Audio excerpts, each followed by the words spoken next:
All right, let's talk about it, guys. Refund token. What has been going on throughout the last week since that big run that we've seen last time we touched base on this project? What are my personal thoughts on this project? Am I still a holder or am I not? Spoiler alert, I still am a holder. Why am I a holder? Well, that's what we're going to get into today. Let's talk about this.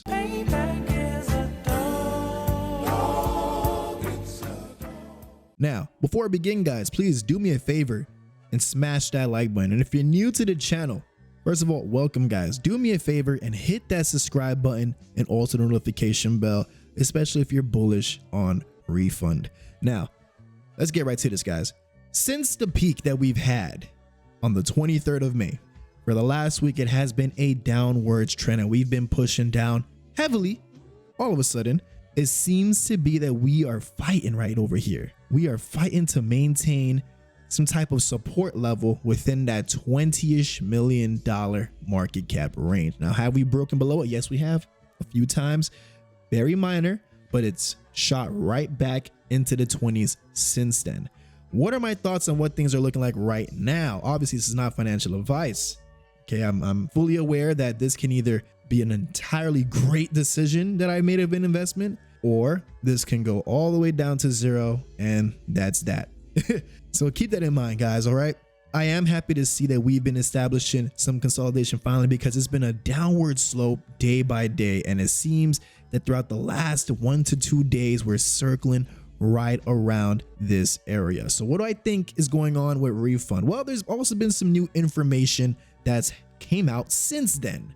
First, let's go into the logistics before we get into any speculation. $8.6 million in liquidity. Still very impressive. Now, I want you to really focus on that. Our market cap is barely over $20 million.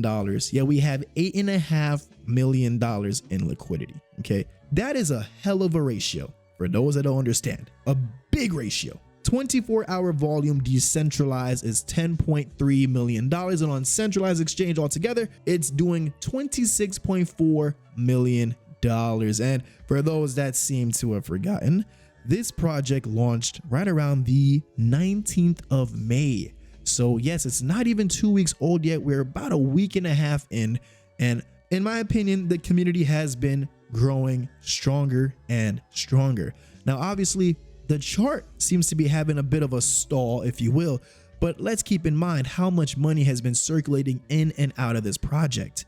Now, we're talking about a chart that's been withstanding sells of 20K, 30K, 50K, but also reacting to buys that have been within those same price points. Well, even seeing buys that have been in the 100,000 and up range. Why are they doing that? That's a good mystery. But here's one thing that I know. If I had 100K plus of play money, I'm not throwing it into a project that I wholeheartedly believe has no life left in it.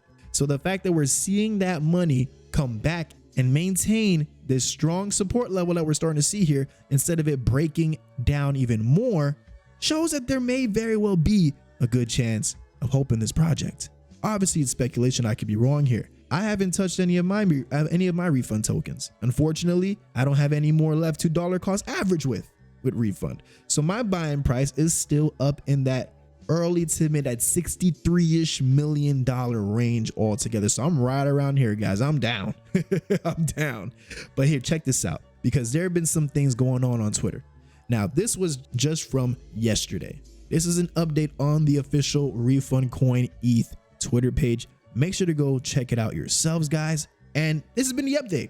So what we've heard so far is that a community lead has got in contact with Blur. And Blur is working and passionate about the community, continues to send cryptic messages, and even updated Etherscan this week. Now, we have another cryptic message from Blur that we're also going to get into further up on this page. And he plans on remaining in the shadows, but supporting the community fully in the back end. On top of that, we're looking at an A+ marketing team forming that has worked companies that sold off to Amazon. I wouldn't expect anything less from someone back in this project like Blur, sitting on over 9 figures in net worth. What is this showing?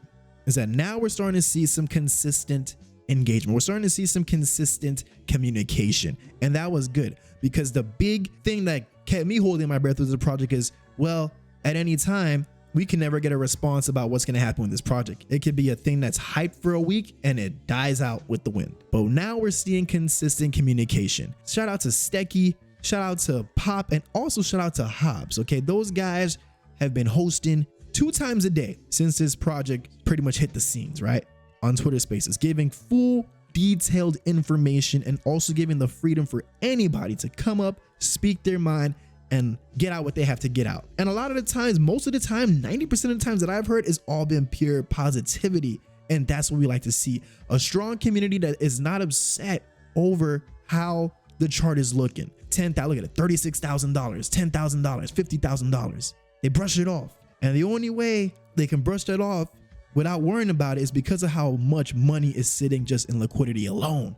And I keep referring back to that, guys, because that's a big clue for those that aren't well versed in how this works with meme coins. Now, everyone can say what they want to say. They can call me a moon boy. They can say this, that, and the other. But I'll tell you one thing. It's that mentality that has gotten me 2 years so far into this space and still pushing. Everybody has their own approach. Some people like to take the approach of being the realist in the space, and I respect that. Even I myself was taking that approach for those that have been watching this channel for a while, until I learned that I missed out. And sometimes we seem to forget that the whole point of why we're in this is to make money, guys. It's to make money. That is the main bread and butter.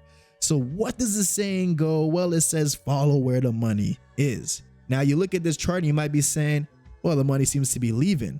I look at this chart and I say, oh my God, there's still so much money sitting in there, despite the fact that we're sitting now trading sideways, which I'm happy to see us trading sideways because it's way better than seeing the downhill spiral we've been seeing for the last week. Coming back over here, check this out. Speculation have been going on here from the 13th cryptic message left by the RFD death, Mr. Blur. Now, I don't understand none of the riddles and stuff like that, but this one part stuck out to me, a penny for the old guy. And I was looking at the comments trying to see what other people might think about it, to see if it's what I was thinking about, because when I saw the word penny, I thought about the price. And for those that don't know, a 1 cent price for Refund token will put us at a $10 billion market cap. Now, to be clear, what that means is if you have about 10 million Refund tokens at the price of 1 cent per coin, you'll be sitting at $100,000. 10x that amount, you're sitting at $1 million at 1 cent. And to get to 1 cent, we need to be at a $10 billion market cap. And I did see right over here, I saw a tweet like that too, that said maybe, this guy's a point right here, a crypto lineman. He said, if the community remains strong and if Blur has some tricks up his sleeve, I can see RFD hitting a multi-billion-dollar market cap. 1 cent equals 10 billion market cap. Another one, are we going to 1 cent? You see what I'm saying here now? This is stirring up a narrative. This is stirring up conversation. What does that lead to? That leads to more excitement. What does excitement lead to? It leads to more exposure, it leads to more traction, leads to more volume, and inevitably gets us closer and closer to not only seeing if we can touch all-time highs again, but what's going to happen once we do get to see all-time highs again. It's all still speculation. A lot of things to think about, guys. That's my little 2 cents as to why I'm still holding this project and I'm still sticking around to see how this unfolds. Do what you will, of course. Never financial advice. With that being said, folks, thank you so much for tuning in, guys. I'm Jazz Royce, and like I always say, I'm going to catch each and every one of you guys at the top.